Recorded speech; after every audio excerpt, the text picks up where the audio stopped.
அனைவருக்கும் வணக்கம். இந்த ஒரு வீடியோ பதிவில் நம்ம எதை பற்றி பார்க்க போகிறோம் அப்படின்னா, ஆர்ஆர்பி அதாவது ரயில்வே ரெக்ரூட்மெண்ட் போர்டிலேருந்து 2025க்கான ஒரு ஷார்ட் நோட்டிஃபிகேஷன் வந்து ரிலீஸ் பண்ணியிருக்காங்க. இதில் போஸ்ட்டை பொறுத்த வரைக்கும் வேரியஸான போஸ்ட்டு தான் இருக்கும். டோட்டலாக இதில் எவ்வளோ வேகன்சி இருக்குதா சொல்லியிருக்காங்க அப்படின்னா 32,000+ வேகன்சிஸ் இருக்குதா சொல்லியிருக்காங்க. பே ஸ்கேலை பொறுத்த வரைக்கும் ஒவ்வொரு லெவல் போஸ்ட்டுக்குமே பார்த்தீங்க அப்படின்னா தனித்தனியான பே ஸ்கேல் கொடுத்துருக்காங்க. இதற்கான அப்ளிகேஷன் மோடை பொறுத்த வரைக்கும் நீங்கள் ஆன்லைன் மூலமாக மட்டும்தான் நீங்கள் விண்ணப்பிக்கிற மாதிரி இருக்கும். ஜாப் லொக்கேஷன் பார்த்தீங்க அப்படின்னா ஆல் ஓவர் இந்தியா முழுக்க கொடுத்துருக்காங்க. அதே மாதிரி இதற்கு ஆல் ஓவர் இந்தியா முழுக்க இருக்க கேண்டிடேட் பார்த்தீங்க அப்படின்னா தாராளமாக விண்ணப்பிக்க முடியும். அஃபிஷியல் வெப்சைட்டை பொறுத்த வரைக்கும் rrbcdg.gov.in அப்படின்றதான் அவங்களுடைய அஃபிஷியல் வெப்சைட். போஸ்ட்டை பொறுத்த வரைக்கும் வேரியஸான போஸ்ட் இருக்கும். லெவல் 1ல் டோட்டல் வேகன்சி பார்த்தீங்க அப்படின்னா 32,000+ வேகன்சிஸ் இருக்கும் அப்ராக்சிமேட்டாக அப்படி சொல்லியிருக்காங்க. இதற்கான குவாலிஃபிகேஷனை பொறுத்த வரைக்கும் 10th 12th ஐடிஐ நீங்கள் கம்ப்ளீட் பண்ணியிருந்தீங்க அப்படின்னா இதற்கு eligible.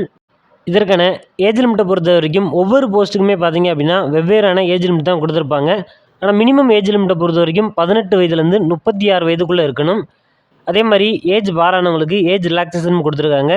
OBC கேண்டிடேட்டுக்கு 3 years ரிலாக்ஸேஷனும், SC ST கேட்டகரியில் இருக்கவங்களுக்கு 5 years ரிலாக்ஸேஷன் கொடுத்துருக்காங்க.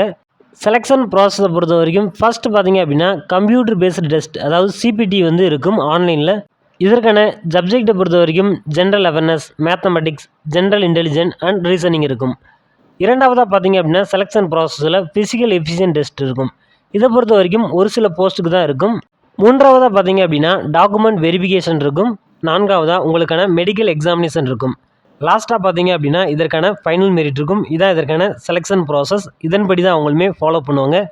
இதற்கான அப்ளிகேஷன் ஃபீஸை பொறுத்த வரைக்கும் ஜென்ரல் ஓபிசி கேண்டிடேட்டாக இருந்தீங்க அப்படின்னா நீங்கள் 500 பே பண்ணுற மாதிரி இருக்கும். உங்களுடைய ரிட்டன் எக்ஸாமினேஷனை நீங்கள் கம்ப்ளீட் பண்ணிட்டீங்க அப்படின்னா உங்களுக்கு 400 வந்து ரீஃபண்ட் பண்ணிடுவாங்க. இதே மாதிரி எஸ்சி எஸ்டி ஃபீமேல் டிரான்ஸ்ஜெண்டர் இந்த மாதிரியான கேண்டிடேட்டாக இருந்தீங்க அப்படின்னா நீங்கள் 250 வந்து பே பண்ணுற மாதிரி இருக்கும்.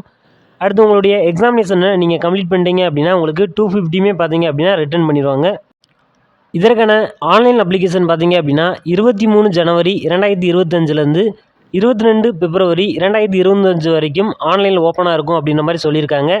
இது ஒரு ஷார்ட் நோட்டிஃபிகேஷன் அப்படின்றதுனால இவ்வளோ தான் இதில் இருக்கக்கூடிய இன்ஃபர்மேஷன். இதுக்கான ஃபுல் இன்ஃபர்மேஷன் நோட்டிஃபிகேஷன் அவங்க ரிலீஸ் பண்ணோடனே நான் தொடர்ந்து அப்டேட் பண்ணுறேன். நம்மளுடைய சேனல் மறக்காமல் சப்ஸ்கிரைப் பண்ணிக்கோங்க. அப்படியே ஆன் செட் பண்ணி வச்சுக்கோங்க. அப்போ தான் நம்ம போடக்கூடிய ஒவ்வொரு வீடியோமே உங்களுக்கு நோட்டிஃபிகேஷனாக வரும். தொடர்ந்து நம்மளுடைய சேனலை சப்போர்ட் பண்ணிக்கிட்டே இருங்க. நன்றி, வணக்கம்.